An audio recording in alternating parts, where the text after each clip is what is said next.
Today we are talking about the Hebrew alphabet. We have many various languages, and each language has a way of communicating. Some languages are written and some are not written. And of the languages that are written, Hebrew is called the Holy Tongue because the Torah, the Bible, is written in that language.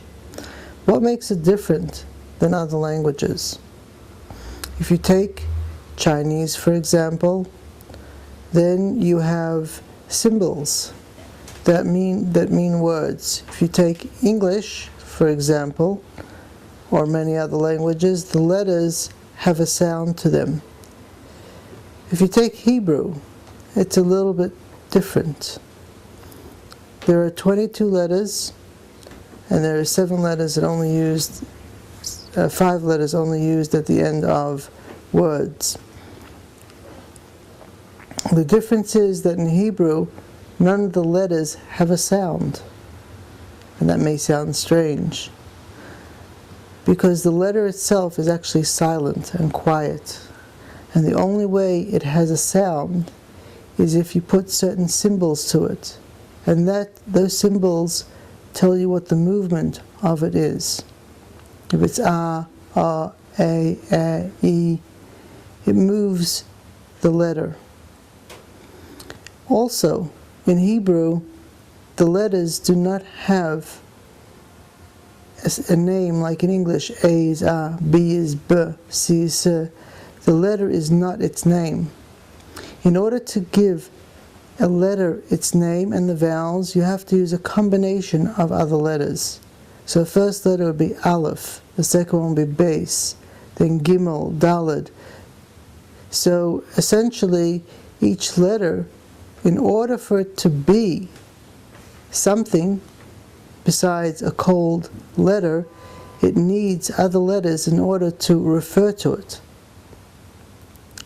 So in a sense, it's connected with many other letters.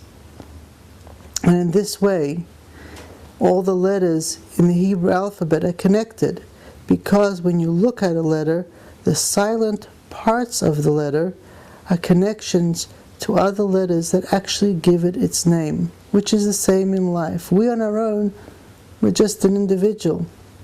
But when we connect with others, it brings out the power and our abilities. They lay dormant, they're hidden within us, and only come out when other people work with us, in conjunction with us, and we with them. So in this way, the Hebrew letters also reflect creation, because we see things, but we don't see all the connections, they're hidden. Just as in the Hebrew alphabet there are hidden connections, so too the creation, the connections, they're underlying, the underpinnings of things, things behind things. We need different tools to be able to see what they are, than just seeing what the thing is itself. So Abraham wrote a book, or is it said to have written a book called Sefer Yetzirah, a book of formation, which speaks about letters being the building blocks of creation. In ancient times, it says that the people all knew the vibration of various languages, and that's why there was a oneness, because they understood vibration and used words and sounds according to what they needed to express. That was the idea of the Tower of Babylon, that because of the oneness that they knew and understood and could express in creation, they wanted to use that for their own self, to separate themselves from God, from the Creator. Going back to the Hebrew, every letter also has numerical values. So it's a numerical value of the letter plus the numerical value of the letters that make up its name, and the numerical value of the sounds, the name of the sounds. Then you have the gutturals, where each letter is connected by where it comes from in the mouth. Then you have how letters are connected in the mind. But letters in the mind are different than letters that are expressed. The letters that are expressed come from the external part of the mind. When you think, you don't always think in the letters or the words that you speak. And sometimes you may think one thing and it comes out differently.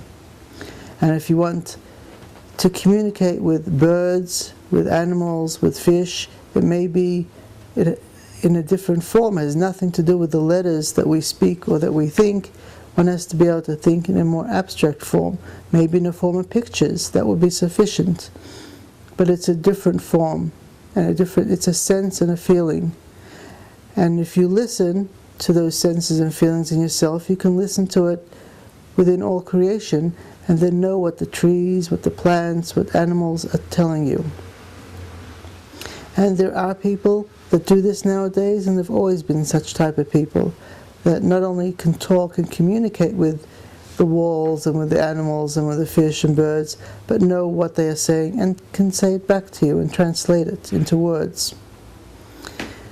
But the Hebrew alphabet is supposedly divine because we say the world was created with the formation of these letters.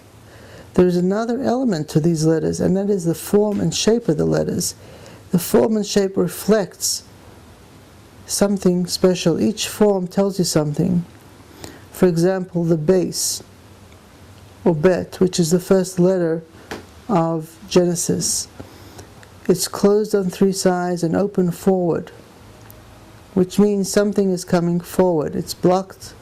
You don't see where it's coming from, but it just moves forward.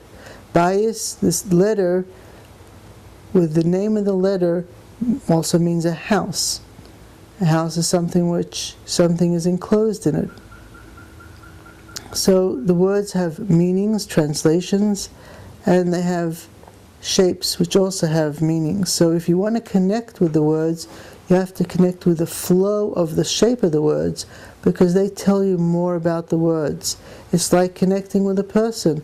By looking at the person, the flow of a person, the way a person moves, many different elements of the person tell you about the person without you having to use any words.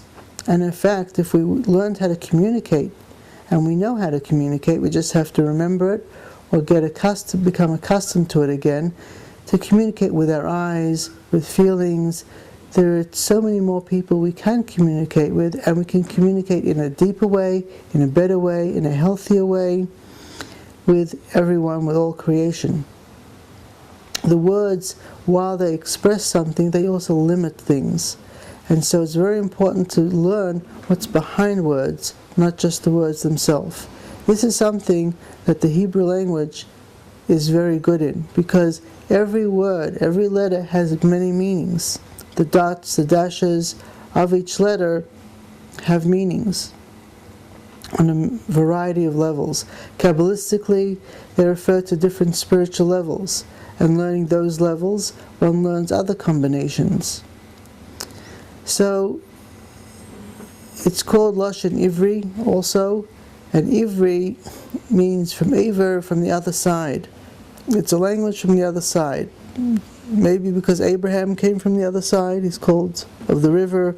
Maybe it's from the other side, another dimension, another place, space, in time.